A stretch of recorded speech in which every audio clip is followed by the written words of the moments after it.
1 in 3 is intended for mature audiences. Episodes contain explicit content and may be triggering as they often include violence and other varying forms of abuse such as emotional, psychological, sexual, and physical. In most cases, names have been changed to protect all involved. Please note, statements and opinions of guests do not necessarily reflect those of my own. Hi, warriors. Welcome to 1 in 3. I'm your host, Ingrid. It might sound odd to have a favorite type of episode on a domestic violence podcast, but I do. I love hearing from survivors who not only share their stories, but also help clear a path for others to find freedom and healing. My guest today, Mia Hanks, is one of those survivors. She's also an author who shared her experience with a covert narcissist to help others recognize, heal, and reclaim their power. Here's Mia. Hi, Mia. Thank you so much for joining me on 1 in 3 today. Hi, I'm glad to be here. Thanks for having me. Before we get into our discussion, could you give a little bit of a background on yourself just so listeners can get to know you? Yeah, so I'm Mia Hanks, and basically my story is that I was married to a covert narcissist for 29 years. That started when I was quite young. I was 19 when I met my now ex-husband, and we got married when I was 21, so very young. And it was just a journey of a lot of years trying to figure out what was wrong and, dealing with a lot of gaslighting, manipulation, and finally, 25 years or so in, putting together those pieces and realizing that I was dealing with narcissism. And so I found my way out and ultimately wrote a book, and here I am today. Okay, and that book is called Bridemaid? Yes, Bridemaid, a memoir, yes. Okay. And what made you decide you wanted to actually write the book? Well, when I was at the end of my marriage and learning about narcissism and realizing that this is what was going on, my ex-husband is undiagnosed, but most definitely has narcissistic personality disorder. I was trying to find everything I could about this personality disorder and about narcissism and narcissistic abuse. This was a whole new subject for me. I had never really heard of any such a thing. And so I was out there trying to read and find everything I could on the subject. I found a lot of great books, but they were all written by therapists and psychologists for the most part, very academic. And I was really seeking a firsthand account. I really wanted to hear someone else's story of who had lived through something like this. And I just couldn't find it out there. So, after my divorce was final, I decided I would write a memoir and hope that maybe other people out there, it would resonate with them. That's a good point that you bring up, that a lot of the books out there are academic, and they definitely have a place to learn about narcissism and narcissistic personality disorder. But to hear a personal account makes it so much more relatable. Yeah, I think so. And I think, I'm hoping that my book can be validating for someone else out there who, they think they're going through this, but they think they're alone. They don't think anyone else is living this way. Sadly, a lot of people who are victims of narcissists, they kind of keep it quiet. You worry about people believing you. And so a lot of victims tend to keep it to themselves and feel like no one else out there is going through this. I hope this book lands in the right hands, and those people that need to read my story, that it can resonate with them and give them some validation. Validation is super key because, like you said, it is difficult to talk about being in these relationships. You carry shame that actually should not be your own shame. And then you also question your reality and who's going to believe you. So I love that you have this book, and your hope is to create validation for those who read it. Let's talk about your book a little bit. Is it? It's your memoir. So is it true to your story? Yes, it is. Okay. Yeah. So I basically start at the beginning of my encounter with my ex-husband, and it's told in a series of short stories, all the way through my divorce, and it's chronological. And I I'm trying to show that how the narcissism, how the narcissistic abuse built over the years. It got more intense as each year went on, and you can kind of see through my story. Narcissism does not get better with age; it tends to get worse, and I think that I hopefully showed that very clearly that. This is not something that if you think if you stick around long enough or if you can be a better wife, that it will get better or go away. It really doesn't. So I take the reader from first meeting my now ex-husband all the way through our divorce and kind of show that whole journey. Yeah, it definitely escalates. And I think that's part of them losing control. Once you start to identify what's going on and you begin to pull away, they have to escalate their level of abuse to keep you under their control. Definitely. Yeah. I mean, that's a good word, escalation. I mean, that's what I saw in my marriage year after year. And especially at the end, it got pretty volatile at the end. My situation was never physical. It was all psychological and mental, but I think it was, probably not too far away from turning physical at the end. There was just the escalation that you mentioned. And I think that was some of me figuring this out and putting these pieces together and saying, wait a minute, maybe it's not me, maybe it's you. And that does create more volatility in the relationship. Now, you said you read a lot of books. Do you use some of that information that you learned in the academic books, and do you put that information into your book? Yeah, I did. I put a lot of terminology and a lot of like checklists. I put some checklists of, how do you know that you are being emotionally abused, and just red flags to look for. So that was all very much things that I had read and studied on, but also very not so academic. Very relevant. I mean, you can read down these lists and say, yeah, that's me. I can check off every one of these boxes. And, then you, again, it's that validation. You realize, I think there is a problem in it. It's not all in my head. I think that's a really important piece too of using the academic information you found and making it relatable, because narcissism is a term that is so overused, is a huge buzzword. And a lot of times it's not used appropriately, I think, and especially in social Yes. media. Yeah. I mean, it's funny. The people that you hear referred to as narcissists, oftentimes those people are not narcissists. I think the general public wants to call anyone who is pompous, overconfident, and arrogant, we want to call them narcissists. And maybe some of them are, but that is not the definition. There is it's so much deeper than that. And in fact, my ex-husband being a covert narcissist, if you met him, you would think he was anything but a narcissist. In fact, you would think he was completely the opposite. So that's the danger. What we envision as being narcissistic is really flawed, and the ones who are dangerous are the ones that you would never guess could be a narcissist. I agree with that. And, people may have narcissistic traits, but that it Right. doesn't mean that they actually have narcissistic personality disorder. The overt ones, they're so blatantly narcissistic, to keep your distance and to keep yourself safe and your guard up. But the Yes. covert ones, like you mentioned, they're the sneaky ones. Can you talk a little bit about that?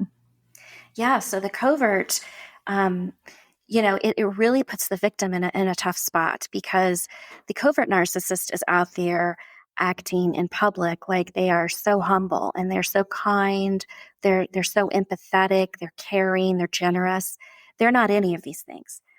It's literally a mask that they're wearing. And so it makes it hard for the victim, because then everyone on the outside thinks, they thought I was married to this great guy. He's so great, everything is so wonderful. Um, but that's not how he was behind closed doors. So in my case, and probably other victims have lived this as well, I sort of perpetuated this lie for him for a lot of years. I was conditioned very early on to protect him, really, to protect his image. And so I was not giving anyone any indication that there was anything wrong behind closed doors. In fact, to the contrary, I was out there saying, yeah, he's great. He's such a great husband. So yeah. And then, you back yourself into a corner. And these covert narcissists, they are, like you say, they are tricky. Because then I've basically painted myself into a corner saying, singing his praises out in public. And then to have to turn that around and say, well, really, he was abusive, and then you really worry, well, who's going to believe me? So it is, it's a very sticky spot to be in. It is, especially when they begin their smear campaign against you. Oh, yes. And a lot of times they'll do that before you even get out of the relationship, before they're laying the groundwork already to make you look like the crazy one, so that by the time you're ready to start telling people the truth of what's going on, you've already been discredited amongst a lot of people. Definitely. I would say in my case, I did not give my ex-husband very much lead time when I left. He did not believe for a second that I would ever leave him. He was just very confident that he had me stuck and there was no getting out. So I don't think he was necessarily launching a smear campaign before I left, but I do believe now that the minute I left, that's when the smear campaign started. And it's still ongoing, 2 years post-divorce. He is still out there running the smear campaign. And it's interesting. It's something that I never thought he would do. I guess I was just living in some fantasy world. I don't know. But the smear campaign was the one thing that caught me off guard. I really didn't expect that. And I think I thought at the end of the day, people would believe me, and they didn't.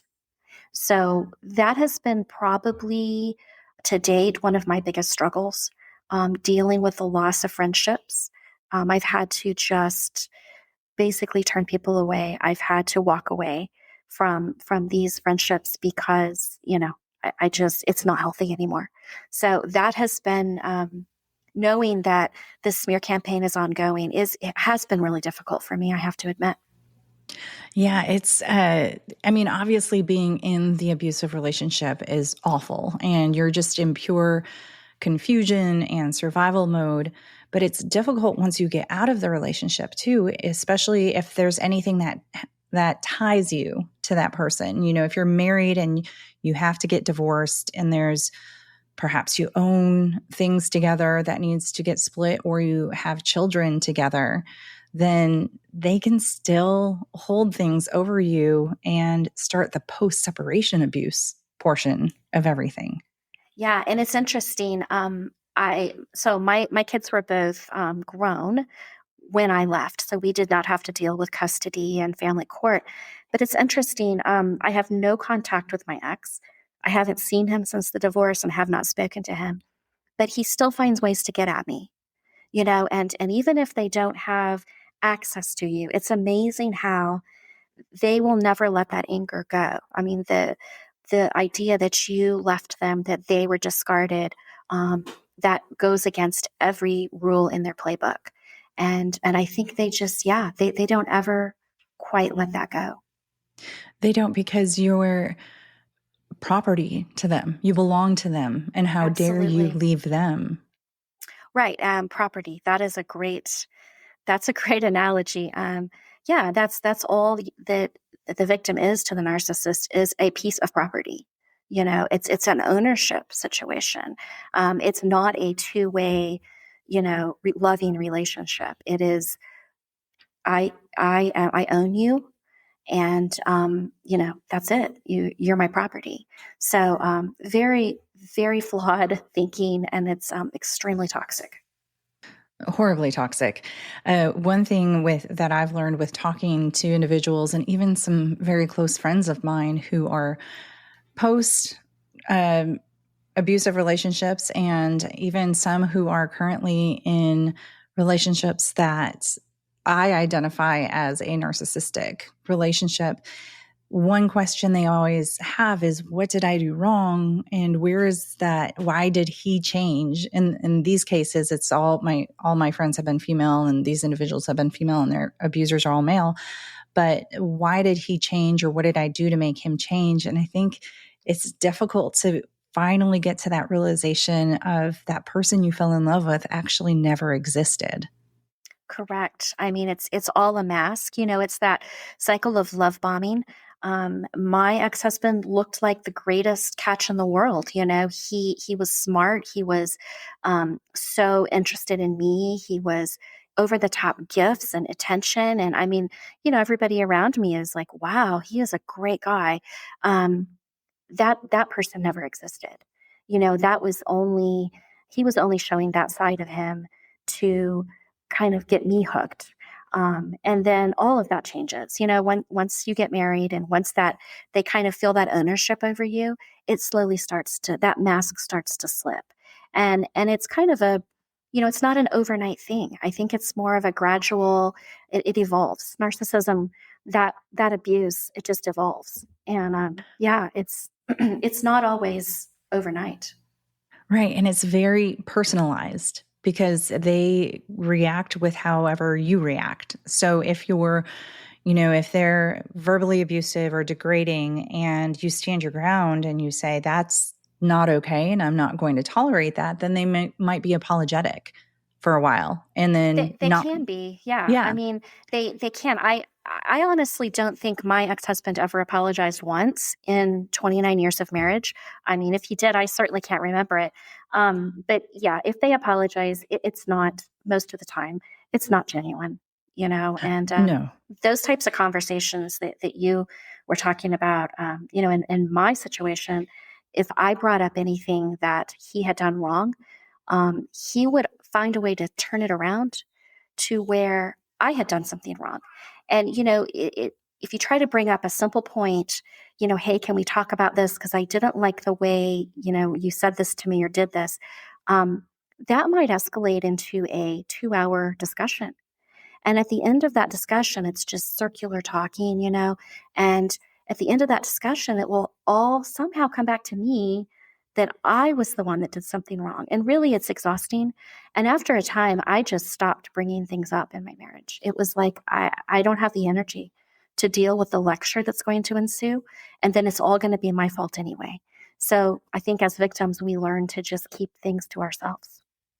Absolutely. And then when you get into that circular conversation, I forgot, oh my gosh, I don't know how I forgot the circular conversation, but it's almost like you want it to get over with. So eventually you end up apologizing. I think Yes. initially you apologize because you are fooled that somehow this was all of your own doing and your own fault. But as time goes on and you start to realize what's happening, you'll just apologize just to get it over with. Oh, I did it all the time. And then you're angry with yourself for caving. I caved every single time. But honestly, I mean, it's like being interrogated. And these lectures could be, I mean, I think the longest one that I ever sat through was over 4 hours long. It's exhausting, and his aim is just to wear me down so that I will then just give in and say, yes, you're right. I'm wrong. I'm sorry. And yeah, every single time that's how it ended because I was just exhausted and I wanted to leave the room. Um, so yeah, it was that really can do a number on you psychologically when you basically are just to escape the room and to escape the situation. You take on blame that's not yours, and you apologize for something you didn't even do. And then that screws with you even after you get out. Yes. And you look back and, oh my gosh, I've done this so many times. I've looked back and I've thought, did that really happen? Or did I exaggerate what happened? You gaslight yourself. Yes. Yes. Yeah, Yes. you really do. And if I were to then bring that up to my husband, it would be, well, there's something wrong with you because you are too sensitive. That shouldn't have bothered you. And therefore, either you're too sensitive or you're remembering it wrong or you misinterpreted it. And then you start to think, well, I don't know, maybe I did. And then this whole gaslighting yourself thing starts. So it's a lot to untangle when you finally get out. Oh, it definitely is. And mine would always say, I was just joking. Oh, And yes. I mean, some things you're like, how is this a joke? How was that even a joke? I don't understand how you can say that was a joke. But yeah, your whole reality is so turned upside down. Did you have a final moment that was your last straw, or could you sense that there was going to be an end to this?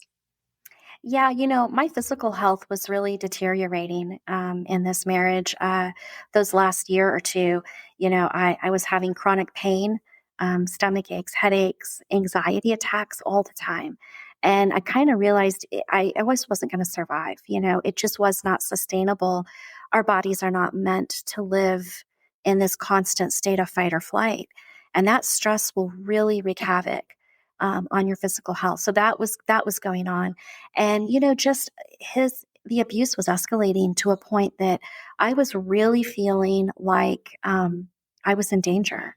And I remember I was doing a lot of research late at night and reading, and I came across a post on Instagram late one night, and it was talking about true intimacy. And it was saying that true intimacy is not necessarily physical. It's more about being able to look at your partner and say, I feel safe with you. And I read that and I thought, I don't feel safe, and I asked myself, have I ever felt safe in this marriage? And really my answer was no. So it was sort of the catalyst to kind of get me thinking, with my health and everything, and I think I need to get out of here. So it was a quick turnaround. Once I realized I needed to get out, I mean, in a matter of a few months I was gone. Yeah, I think that's pretty common, across there are some stories that are a little bit different, but I think there's usually something, a catalyst that gets your mind in motion of this is not sustainable. And for some, there's an ultimate last straw of, I've been thinking I was going to get out and now I'm definitely done. Yeah. Yeah, I don't know that I had a real last straw, but the last few months, like I say, I was really living in fear. I really feared that things were going to turn physical, and he was just getting more and more volatile. And it just, it's kind of all the stars kind of aligned for me, and I just knew when it was time to go, I had to go. And so I'm glad that things kind of fell into place like they did. I think for a lot of women, that's not necessarily the case. And so I feel very lucky. Yeah. Yeah. I mean, those of us who are able to get out, and I can't say unscathed because all of us have some sort of scars from these relationships.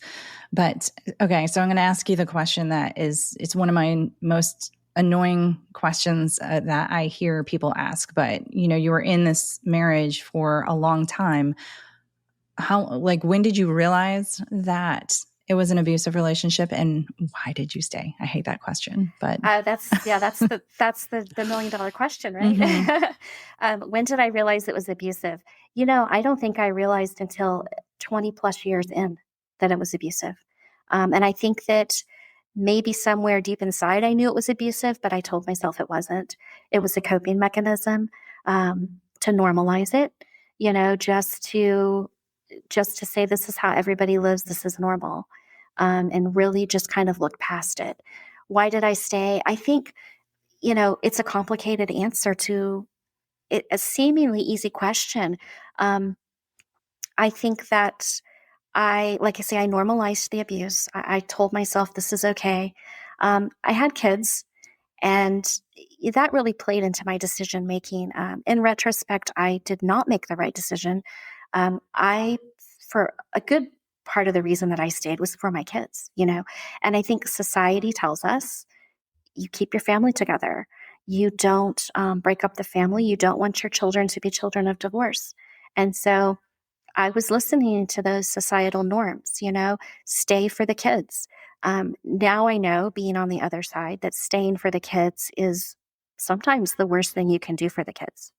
Hindsight is 2020. But yeah, that, and then I think there's just this embarrassment factor too. I mean, it's a lot to have to basically confess and say, this has been a horrible marriage and it's been abusive and I never told anybody. And, then people are going to say, well, why didn't you tell somebody? Well, I don't know, I mean, and so to have to flip the script and say, yeah, I've really kind of been living this lie with him. It seems like a lot to take on. It's a daunting idea of leaving a narcissist. And then, of course, another thing that played into that was just fear. I really was fearful of what he might do if I left. So it's there's a lot of reasons why people stay. Yeah. And, especially when he's covert, it's difficult to really pinpoint that it's abuse because Yes. you can explain some of the behavior away, or you can think of, well, maybe it's just anger management, it's stress, it's, all these different things that it's not this blatant abuse. And even for those who have blatant abuse, even for those individuals who are going to the ER with bruises and broken bones, they still have a difficult time leaving. And you pointed out a really good reason, legitimate fear. Yeah. Because, that time you leave, that's the most dangerous point of anybody's life. It really is. I mean, that's the scariest point is when you are leaving. You mentioned about anger management, and that's interesting because at one point in my marriage, I decided that was the problem, that he had anger management issues. And I told him, that I guess this was, I didn't really threaten to leave, but he might have been a little bit concerned that maybe the idea was spinning around in my head. And so he said that he would go to therapy for anger management. And I thought, wow, I can't believe he's actually going to do something like admit that he might have a problem. And so he found a therapist and he went several sessions. And then the therapist wanted to see us both, or I guess he wanted me to go with him. I don't know. But anyway, I remember going to therapy and I thought I was going to hear how, yeah, he has anger management problems and here's how we're going to deal with them. Instead, the therapist tells me straight up in his office, he said, I don't think your husband has anger management problems. And that was a huge blow. I mean, and what had happened was narcissists love to go to therapy. And I didn't know this at the time, but he just went in there and charmed his way through all these sessions and acted like the most humble, gracious, considerate man that ever lived. And the therapist was totally bought it. And so I leave there thinking this whole thing has now backfired on me because now he's saying, I can't believe you made me go to therapy and I don't even have a problem. See, you're the one with the problem. So that set me back a few steps. Then you're thinking, well, maybe it's me. So yeah, that whole anger management thing, that was, I thought I had, I thought I had diagnosed him. And yeah, anyway, it was narcissism actually, but I wouldn't find that out for several more years. Well, and therapy it frustrates me too. Therapy is great. I love therapy. I go to therapy. It can be great. Yeah, it can be great if you have the right therapist. Right. You have to have the right therapist. And honestly, I don't know if there's any situation in an abusive relationship that I would ever recommend couples therapy because yes, when you go to couples therapy, you're already admitting or taking on part ownership of the relationship not working. You're going in to work on the relationship together. And it's almost this admittance of, okay, there's something that I'm going to have to work on too. And I feel like what it does, especially when you get these really talented narcissists or others with personality disorders that are able to manipulate, they're able to take that situation and validate everything that they are doing to you.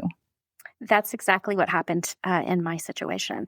So we, the last year or so, maybe the last 6 months, my husband actually wanted to go to marriage counseling, and I agreed, not knowing that that is not advisable when you're with a narcissist. Like you said, the whole thing. We probably did 10 sessions with this therapist. Fortunately, this lady was really good. And that's not always the case. But we did about 10 sessions, and basically these sessions were him sitting on the couch telling her everything I was doing wrong. And I really didn't talk for much of the sessions. It all worked out in my favor in the end because after about the 10th session, In the middle of the session, the therapist stopped us. She looked at him and she said, "I'm sorry, but I cannot continue to see you." And my mouth was just, I couldn't believe it. And she said, "You come in here week after week and you tell me everything that is wrong with your wife." And she said, "You are not able to see things from other people's perspectives, and you cannot put yourself in someone else's shoes." So she said, "As much as I would like to continue to take your money, I can't do it." And she told us, she said, basically she told him, "Don't come back." And that was a shock. I was like, she just kicked him out of therapy. Like, I've never heard of a therapist kicking a client out of therapy. But yeah, it happened. And that was some major validation for me. For sure. That does not happen very often. And thank God you had a good therapist there. Yeah. She, I think one of the last kind of exercises that she had us do in her office was very interesting. She asked us both, she said, "Tell me what's on your bucket list." And I thought, what a strange question for her to ask. Like, why is she asking that? But she had motive. So she asked him first. And he went on for 10 minutes. "I want to travel here and I want to do this and this and that." And he went on and on and on. And finally, it was my turn. And she looked at me and she said, "Tell me what's on your bucket list." And I could not think of one single thing, not one single thing. And she started coaching me and she says, "Well, is there somewhere you want to travel?" And I said, I don't know. I don't think so. And she said, "Well, do you have any goals? Like, what are your goals?" And I said, I don't know. And I think the reason that she did that exercise was to illustrate that he had basically stolen my entire identity. I didn't know who I was. I didn't know what I wanted. I was just, I had just given my whole self to him. And I think it was the next session that she actually kicked him out of therapy. So, I guess it was pretty telling. At the time, it seemed like a strange question, but yeah.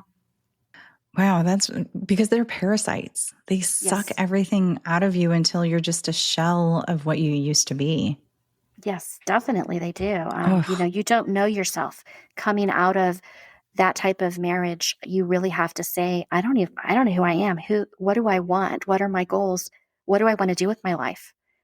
Because I really didn't know.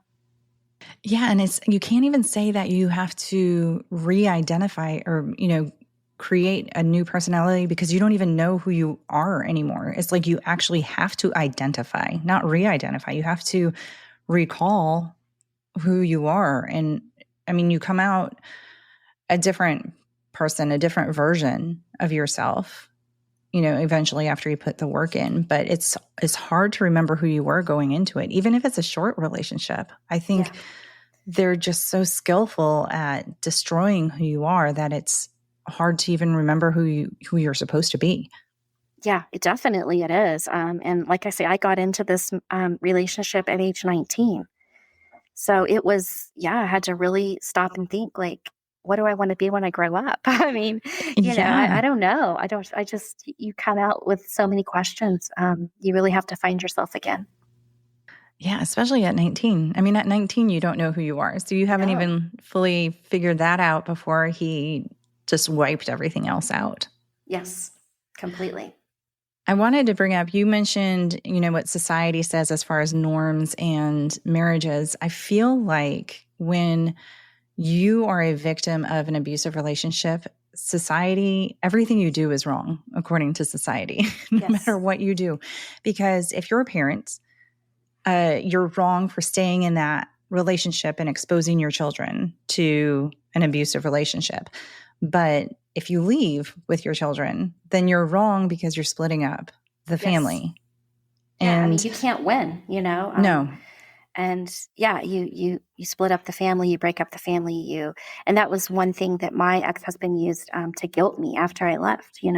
"I can't believe you're breaking up the family." And I did. I felt bad, not bad enough to go back, fortunately.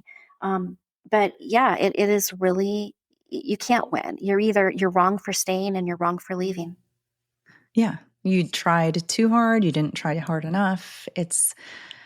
and it's hard. And especially if you've been gaslit those many years and you, like you mentioned earlier, you gaslight yourself. So then you're questioning if you're doing the right thing, even years later. Yeah, you really do. And because it is a big decision, and there are a lot of things too. I mean, I was concerned about how it would affect my kids, obviously. And it's, so there's a lot to unpack there. You've got to think about just where do I start? What do I do? Because I really didn't know. I had never really worked, and it was a bit overwhelming.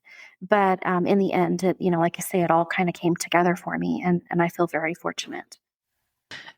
Speaking of your kids, did they ever talk to you about any of this since they're older? Yeah, yeah. So that's the nice thing, because they are older. They were over 18 when I divorced, so we didn't have family court and all of that. And I felt like, because they're both adults, I felt like I could talk to them about why I left. And that we had nice adult conversations about it, and we've talked extensively. Both of them were very much in support of me leaving. So I was lucky that I had their support behind me. They both think that I should have left years ago, but again, hindsight is 2020. So we have had good discussions around it, and they both still have a relationship with their father. He is their father after all, and sometimes I have to remind myself that can be hard. But they do. They do have a relationship with him, and as they should. But they also realize that he is, not neurotypical, and so I think that's important.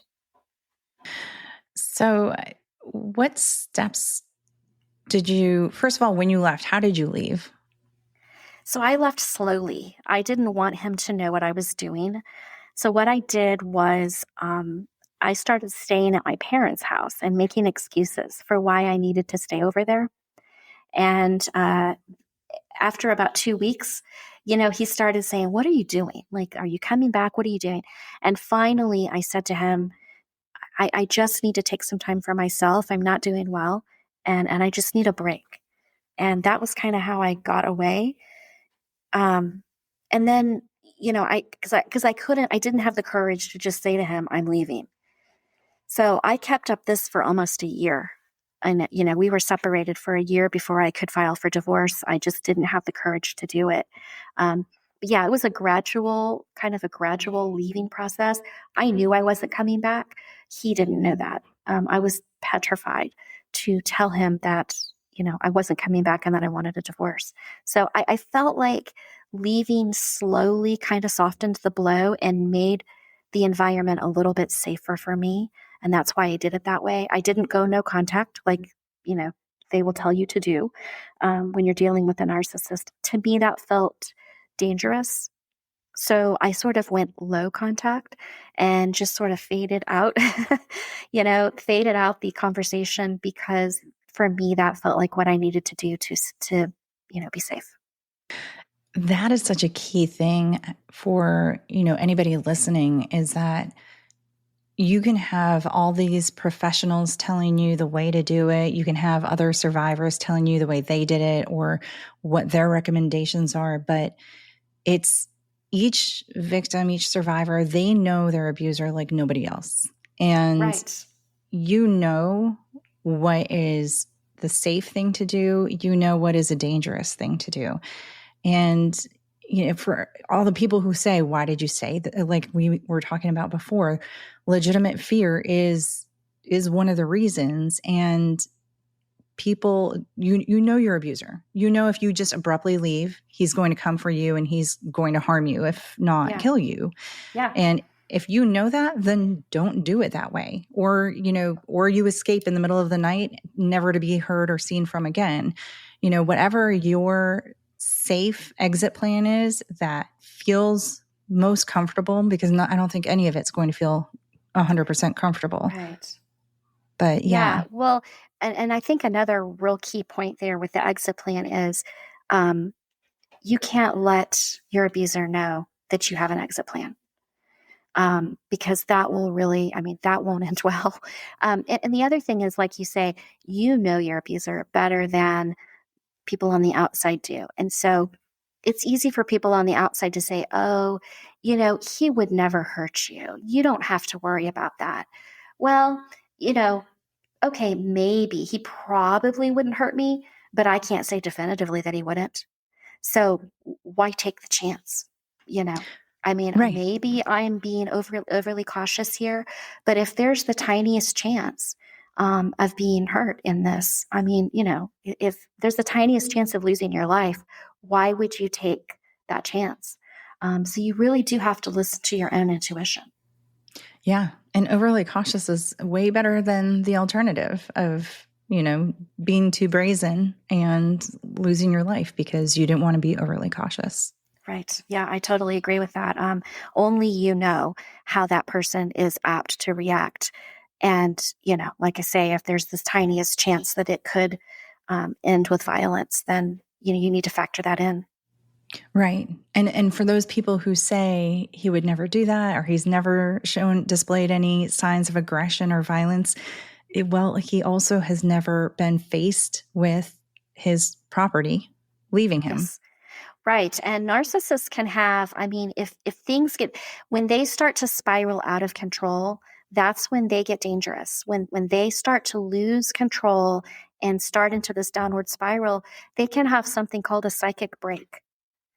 And, it happens. And that's what you don't know about. Like, could this escalate into a psychic break? If so, it could get dangerous.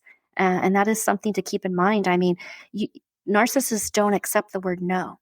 So when you leave, even though they've never been physical in the past, that does not mean that they won't start. Right. And much like how we each have our, last straw or our gut feelings, they also have in their mind what is, I've lost everything. Yes. And if they get to that point where they feel like they truly have lost everything, then it's, no holds barred, like full systems go. I need to go in massive control, regaining control mode. And who knows what that's going to be. You can have somebody who never laid a hand on somebody go all the way. Yeah, absolutely. So really, that's something to think about when you are formulating an exit plan. Yeah. And then, so what happens after you leave? Because especially you were married for over 20 years. You were 19 when you got married and, didn't have a career. So Right. what do you do? How do you rebuild your life? Slowly. It has taken time to just kind of figure out what I want to do. And for me, I mean, it's a lot of it is just about healing and really taking things one day at a time. I'm not too far out of this marriage. I've been divorced 2 years now, and it's really been these last 2 years it's a lot of growth. It's been really good, but you have to learn how to, in my case, being able to wake up in the morning and say, I can make all my decisions. I can decide how I want to spend my day. It's going from zero freedom to complete freedom. So it's a lot, it's overwhelming and it's scary, but it's also very exciting at the same time. So these last couple of years have just been a lot about me figuring out who I am and what I want to do and where I want to live and just being able to make like these adult decisions that I've never been able to make before. It's been fun. I say it's a bit overwhelming, but definitely it's been a good 2 years. It's so liberating, right? You're just like free. And I think it's important to point out too, with, each victim takes however long to get out of a relationship. If they go back however many times, that's an individual thing. And that's the same thing with post abusive relationship healing. That time, there's no set time. There's not you should feel totally fine in a year, or 2 years or 5 years or 10 years or whatever. That's all very individualized as well. Yeah, and I think, for a lot of victims of narcissistic abuse, I mean, you may never fully heal from it. It changes you. And it has shown, studies have shown that narcissistic abuse can actually change your brain, you know? Um, so you may never fully heal. I mean, these are some permanent scars, but we learn to adapt and move on and find a new life for ourselves. So it's in the end, it's even though those scars are still there, it's okay. It really is like you will be able to. You can make it. You can do it. When you wrote your book, did anything come up? Was it difficult? Did you have to take breaks at all? I did. The way that my book kind of came about was I was in therapy after I left, and I was dealing with a lot of guilt because my ex was saying, I can't believe you broke the family up. I can't believe you've ruined our lives, and I was feeling so guilty and thinking, would it be easier just to go back? I don't want to go back, but would it just make it easy on everybody else? And I was talking to my therapist about this, and she told me, she said, I want you to go home and I want you to take out a pad of paper and a pen. And I want you to write down every traumatic event that you can remember in the last 29 years. And then when you start feeling guilty, I want you to go back, take that sheet of paper out and read it. And so I did. I did that. And ultimately, when I decided to write this book, that's what I did. I took that piece of paper back out and I just started telling the stories of each one of these things. And yeah, so that's kind of how it came about. And it it was really therapeutic. I think writing stuff down, it's sort of a release. You feel like, you can let go of that now. And so I was pleasantly surprised to see how cathartic it would be to write. So yeah, it was ended up being a good thing for me. Yeah, I think that's. I had a therapist that actually did something very similar. Had me, but didn't have me physically write down my story. Had me imagine writing down my story in a scroll because I came in the first session and I was like, I'm leaving. And then the next one, I was like, I'm pretty sure I'm going to Yeah. leave, but I'm not quite, there. And then she had me do that and then imagine myself reading my story. And I kept saying, I feel so sorry. I was completely disassociated. Yeah. I feel so sorry for that woman. And I'm so angry for that woman. And then it took a couple times of rereading that in my mind to admit or realize that's me.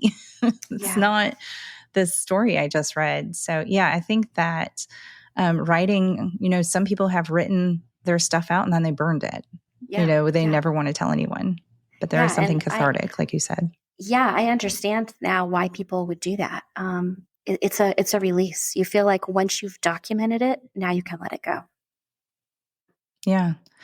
Um, what was I going to say? Oh, another thing that keeps popping up with victims or survivors who have either chosen to tell their story on a podcast or have written a book is their concern for others. That if they don't know their full story of now my loved ones, my friends, family, they're going to see my story in all of its glory, and the authors or the victim, survivor, whatever you want to choose to be called, is their concern of how other people are going to be able to handle hearing that story. Did that ever cross your mind at all? It did. In fact, I had trouble writing when I first started because of that. I keep thinking about all of these people that I know that are going to read this book. And I'm thinking, I don't think I want to tell that. I don't, that's embarrassing.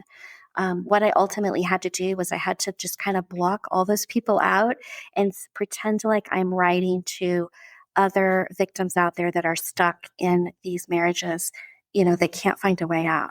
And I just had to forget that all these other people that I knew would be reading this book, because that is hard.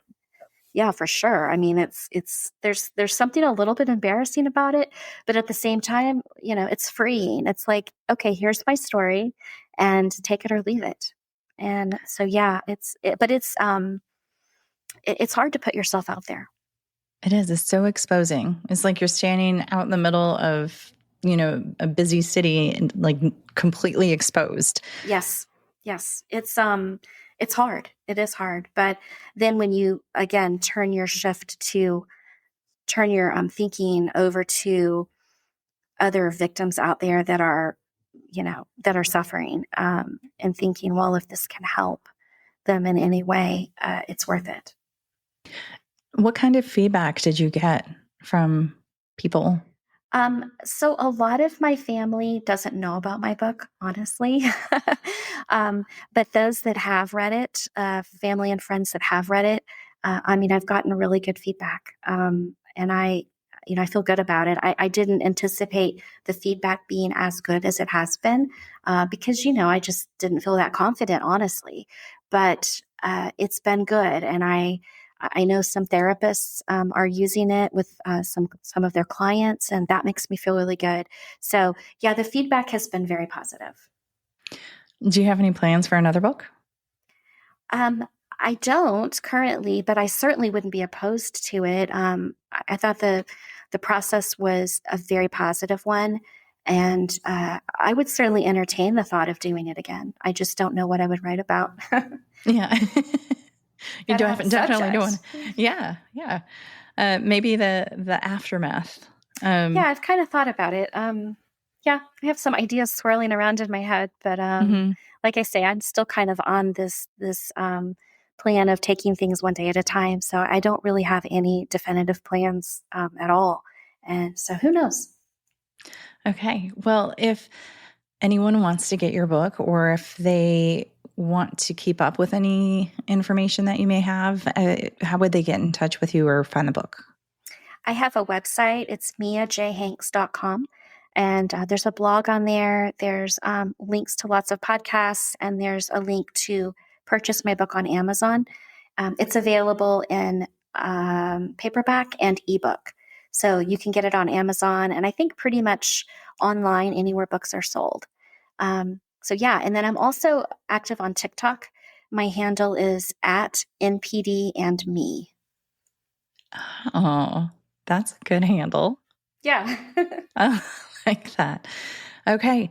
And so before we close, do you have any lasting, well, actually first, before we do that, did we miss anything that you wanted to talk about? I don't think so. I think we covered the important stuff. Okay. And so do you have any lasting words of encouragement or wisdom you would like to leave with listeners? Yeah, I think I would just say, if you are in a relationship that is toxic, that is abusive, don't waste time thinking that it's going to get better, and thinking that if you can better yourself, that the relationship will fix itself. If you're with a narcissist, it's not going to get better. And I hate to sound doom and gloom, but you really need to find your way out of that. And it's never too late to leave, whether you've been married for 5 years or 30 years. There is a path out always. And you can definitely find a better life on the other side of abuse. Perfect. Thank you so much, Mia, for your time and joining me today. Thank you for your book. I'm looking forward to reading it. Great. If I can stay awake. And not that I haven't started it. It's not like it's putting me to sleep. It's just I'm tired all the time. I understand that completely. Okay. Well, thank you again. Thank you. Thank you again, Mia, for joining me today, and thank you, warriors, for listening. I've included the links Mia was referring to, as well as her 1 in 3 profile, in the show notes. I will be back next week with another episode for you. Until then, stay strong, and wherever you are in your journey, always remember, you are not alone. Find more information, register as a guest, or leave a review by going to the website 1in3podcast.com. That's the number 1, IN, the number 3, podcast.com.